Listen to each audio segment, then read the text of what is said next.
पति और पत्नी की दिल को छू लेने वाली भावात्मक कहानी। यह कहानी है एक गरीब लड़का की व उसकी पत्नी की। लड़का जो एक सेठ के यहाँ नौकरी करता था, बहुत कम पैसे कमाता था, लेकिन बहुत ही खुश था। उसकी पत्नी बहुत सुंदर थी, जिससे वह बेइंतहा प्यार करता था। उसकी पत्नी के बाल बहुत ही लंबे व सुंदर थे। वास्तव में वह अपनी पत्नी के बालों को बहुत पसंद करता था। एक दिन पत्नी के बालों में लगाने वाला हेयर क्लिप टूट गया। पति काम से घर आया। पत्नी ने कहा कि मेरे बालों का हेयर क्लिप टूट गया है और उसके बिना मैं अपने बालों को नहीं संभाल सकती। यह सुनकर पति बड़ा दुखी हुआ और बोला कि मैं तुम्हारी हर ज़रूरत को पूरा करना चाहता हूँ, लेकिन मेरे पास तुम्हारे हेयर क्लिप के लिए पैसे नहीं हैं।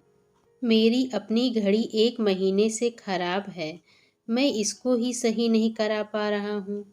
पत्नी ने कहा, ठीक है, मुझे कोई खास ज़रूरत नहीं है।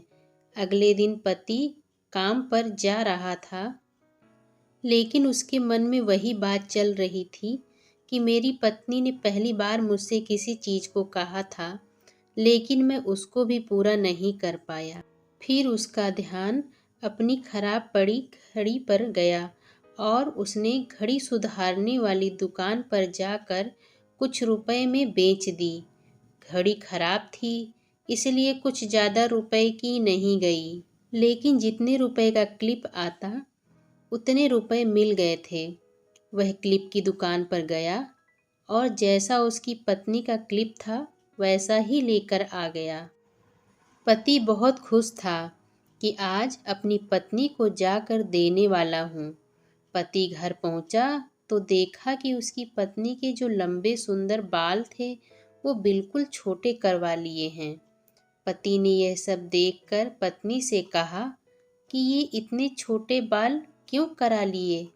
मैं तुम्हारे लिए नया क्लिप लेकर आया हूँ।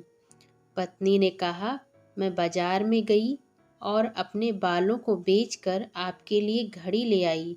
ये सुनकर दोनों की आंखों में आंसू आ गए और दोनों गले लगकर रोने लगे। यह छोटी सी कहानी हमें यह सिखाती है कि कोई भी कार्य हो, अगर हम उसे पूरे मन से करते हैं तो वह ज़रूर पूरा होता है। जब हम किसी भी कार्य को अपने पूरे मन से नहीं करते तो वह ठीक से नहीं हो पाता है। अगर आपको मेरी यह आज की कहानी अच्छी लगी हो तो वीडियो को लाइक, शेयर एंड सब्सक्राइब ज़रूर करें। धन्यवाद।